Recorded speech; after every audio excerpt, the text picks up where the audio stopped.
Welcome to Confident Connections, the podcast that helps you show up with confidence and connect with people on a deeper level. I'm Lisa Liu, and here we break down the small signals that create big impact, body language, presence, and the simple habits that help you communicate with ease, increase your influence, and magnify your impact. You'll learn how to make strong first impressions, build trust faster, and feel more confident in any conversation or setting.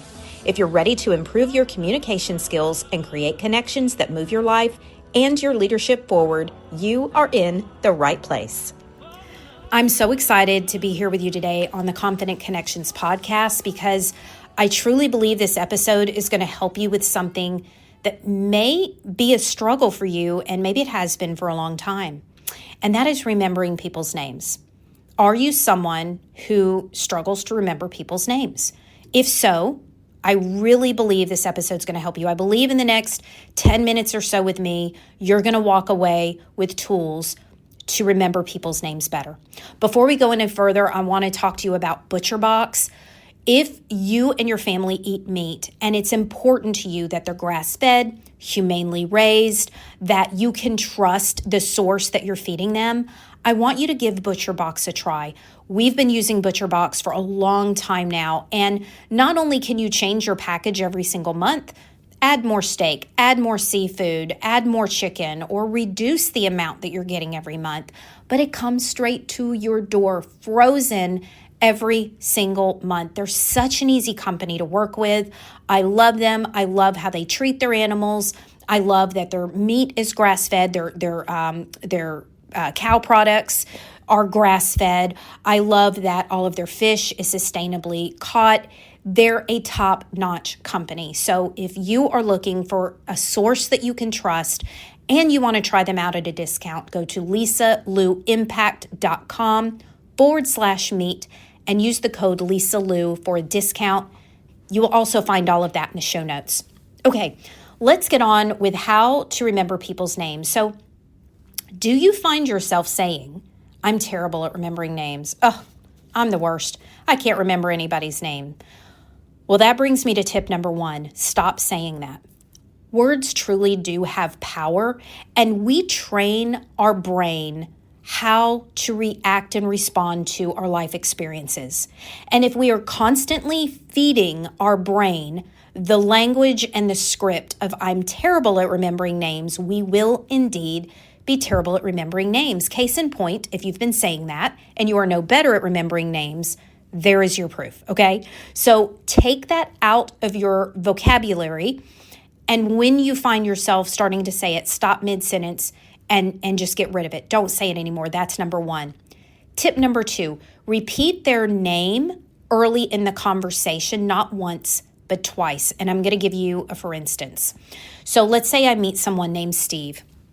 I'm at a networking event, and someone named Steve introduced themselves to me. And I say, hey, Steve, my name is Lisa. It's so nice to meet you.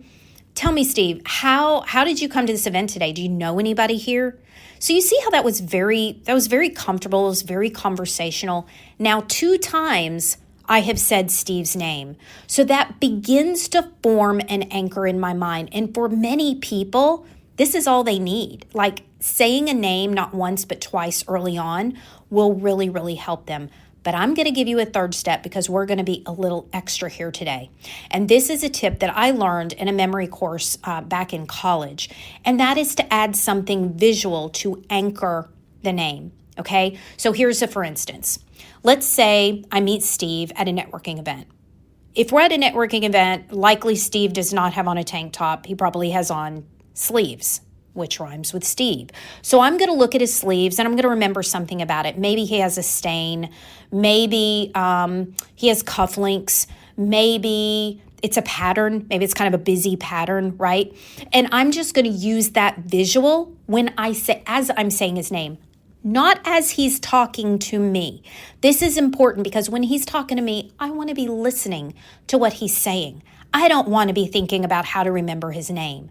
So this is actually happening in my mind, forming this visual as I'm talking to him and as I'm saying his name. This will get faster as you practice this more. It does take some intentionality, and it is a muscle that you'll have to build over time, but the more you do it, the better you'll get. Another example is, let's say I meet someone named Margie. Okay, Margie, I could go about this two ways. Maybe I know somebody else named Margie, and they had something really distinguishing about them. Maybe they had this beautiful red raven hair, and this Margie doesn't, but you're going to picture her with red raven hair that reminds you of your other friend, Margie. It's the picture that's the key, okay?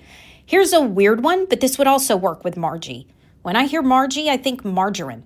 So I could literally, in my mind's eye, as I'm saying, "Hi, Margie, my name is Lisa. It's so nice to meet you. Hey, Margie, how did you hear about this event today?" As I'm saying those words, I'm picturing myself with a palm full of margarine and I'm rubbing it on Marjorie's arm. I don't know, whatever.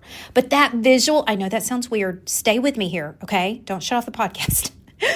The visual is what our brains attach to. Right now, as I'm speaking to you, I'm looking at a brown chair. When I said the words "a brown chair," did you see the words in your mind, "a brown chair," or did you picture a brown chair? Our brains picture the visual. So names are no different, and that is why we often struggle to remember them, because it's almost like we're only seeing the word in our brain and there's no anchor. We need a visual to anchor. So with Margie, I can think of someone else named Margie that I know that has a distinguishing characteristic and picture it on this Margie. Or I can rub margarine on her, and the next time I see her, do you know what my brain picks up on? Me rubbing margarine on her arm.